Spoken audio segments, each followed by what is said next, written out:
So we finally have some good news regarding the war with Iran. Because as I told you in the last video, Trump gave Iran a 48-hour deadline, and he said that if Iran does not open the Strait of Hormuz, then the US will destroy Iran's power plants. But then Iran responded and said that if Trump does that, then we're gonna destroy the power plants in the Middle East. So it was a whole mess, everyone was worried, but then today, Trump actually said some good news. Because Trump wrote this post on Truth Social and said that Iran and the US have been having very good and productive conversations regarding a complete and total resolution of our hostilities in the Middle East, which basically means that they've been negotiating for the past few days. But what's even better is that he said that he told the Department of War to postpone any military strikes against Iran's power plants and energy infrastructure for a 5-day period. So instead of attacking today, which technically should have been today, March 23rd, he's going to postpone it for 5 more days. So this is good news. The US and Iran are negotiating, everything is nice, right?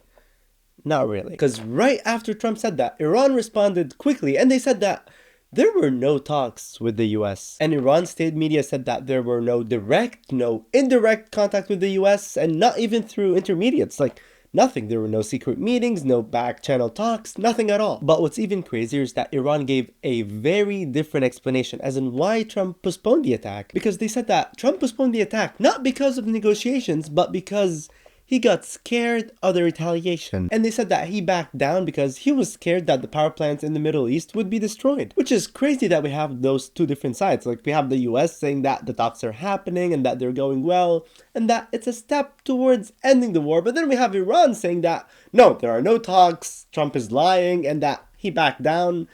Yeah, wild stuff. But what do you guys think, and who do you believe more? But also, we got some other news that happened today because there was a plane crash in New York today. Because at LaGuardia Airport, an Air Canada flight that was coming from Montreal to New York just landed. But as it landed, it crashed. But it wasn't even the pilot's fault because it crashed into a fire truck that wasn't even supposed to be there. Because apparently just a few minutes before the Air Canada flight landed, there was an emergency at another plane. Because at a United Airlines flight 2348, like, they smelled some strange smell filling the cabin and some flight attendants even felt sick. So they called emergency crews and a large rescue fire truck called Truck 1. And this truck is huge, like, it's over 60,000 pounds. The thing is, guys, for a truck that big to go on the runway where planes go, that truck needs permission. Thing is, air traffic controllers actually gave it permission. They told the fire truck drivers, yeah, you can cross on runway 4.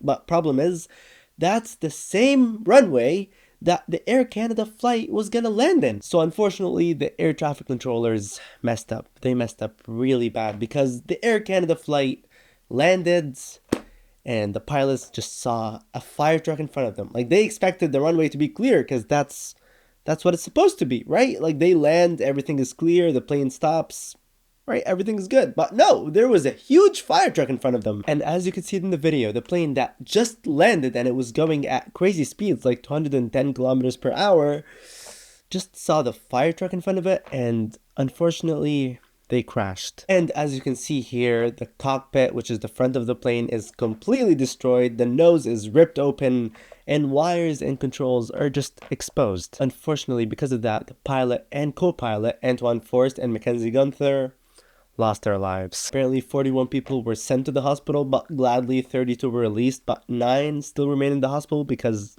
they have some serious injuries because of this crash. But gladly there was no explosion because the fuel is actually not in the cockpit, it's in the wings. So, like, I'm really glad, because if there was an explosion that happened, it would have been way worse. But still, it's horrible that it happened. But right after the crash, an emergency was declared and the runway was closed and all flights were stopped for a bit. Now 2 agencies are investigating this case, the American National Transportation Safety Board and the Canadian Transportation Safety Board of Canada. The thing is, from early investigations, they're saying that it was a human error. Like, an air traffic controller messed up, they told the fire truck workers to just go there, and that's where the plane was gonna go. So yeah, that's what they're saying so far. And it's horrible. But yeah, it's really bad that this plane crash happened. But actually, what's even more surprising is that today, there was another plane crash that happened. Yeah, another one. Today, in Colombia, a military plane called C-130 Hercules that had 120 people on board crashed. Apparently, just a few seconds after the plane took off, the plane had an engine failure and it could not stay up in the air. And it crashed like 2 kilometers away from the airport. And the plane hit a ground field and it burst into flames. And apparently inside of the plane, people were thrown around and many people were injured. And unfortunately, 34 people were killed because of this crash. But what's more surprising is that the plane itself was supposed to be good. It was a Lockheed C-130 Hercules, and it was actually given to Colombia by the United States in 2020. It had a full inspection and repair in 2023, so people were like, okay, the parts of the plane were good, so why did it crash? But as of right now, we don't know. Officials are still investigating. Experts think that it's an engine failure or it's another mechanical issue. They still don't know. But some critics are saying that no, it's the government's fault. They cut budgets. They're not testing the planes well enough. So I don't know. But unfortunately, yeah, we had 2 plane crashes in one day. But back to the war with Iran. Remember I told you guys that countries in Asia are having a fuel shortage and countries like Sri Lanka are giving people Wednesdays off because they don't want people to use a lot of fuel? Well, it's not just Asia now, because the problem now reached Europe, because Slovenia became the first country in the EU to start fuel rationing because of the war. What does that mean? Well, apparently private drivers now will have a max of 50 liters of gas every single day. That's their max.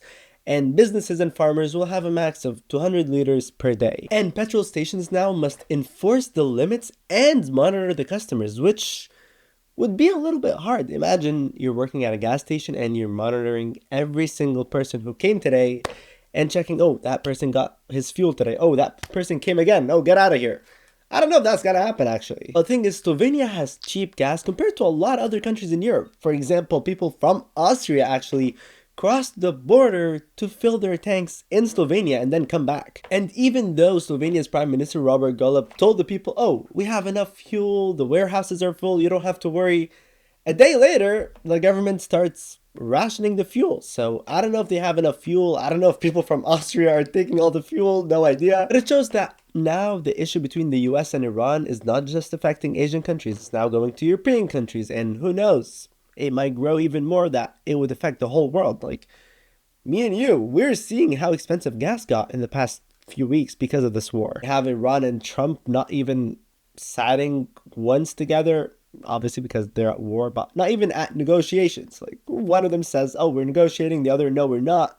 It's weird. So we have no idea how long the war will go to. But for the last story of today, let's actually not make it about war and talk about something else. Also crazy, but something else. Because apparently Mark Zuckerberg's Meta CEO is making an AI to replace him or replace his work. Because sources from the Wall Street Journal revealed today that Mark Zuckerberg was testing an AI CEO assistant. So now his AI will pull information from across the entire company and understand context across projects and give decision-ready answers instantly. So he's going to replace managers, teams, and analysts by this AI. He's actually going to replace himself. He was like, oh, I'm making this AI to do my everyday work. Obviously, the AI is not going to do everything that he's doing, right? But still, people in Meta and people everywhere at companies are scared because Mark Zuckerberg back in January actually said something a little crazy, because he said that this year will be the year AI changes how Meta works. And people at first were like, oh, it's just a little tech upgrade, we're using more AI, cool. But then, a few weeks later, Meta started laying off more people because apparently 21,000 people were already cut because of AI. So now people were like, okay, he's actually serious about this. He's cutting off people. He's using AI. He's using AI instead of himself even. Which is crazy. And I know that AI can do a lot of great things, crazy things too. But at the same time, we've seen how lame AI can be in companies. Like if you call a company and it's an AI assistant, you don't feel the same thing. Having AI everywhere removes that part, removes the connection. Like, we need humans. Like, as humans, we want to talk to humans. Like, seriously, imagine a few years from now and you're working and your manager is an AI. That could happen. That's not impossible, actually. I don't see that as something that's far away. It's possible. Like, we have seen a minister AI in Albania, right? Like, a manager AI, yeah, that's very possible. And a CEO AI, well, okay, I don't know how possible it is for an AI to be a CEO of a huge company like Meta, but still, apparently anything is possible in this world now. So yeah, guys, we're living in a crazy timeline now. But anyway, that's it for the summary of today. And again, if you want me to talk about any stories that I haven't talked about, let me know in the comments. I love you all, and I will see you tomorrow.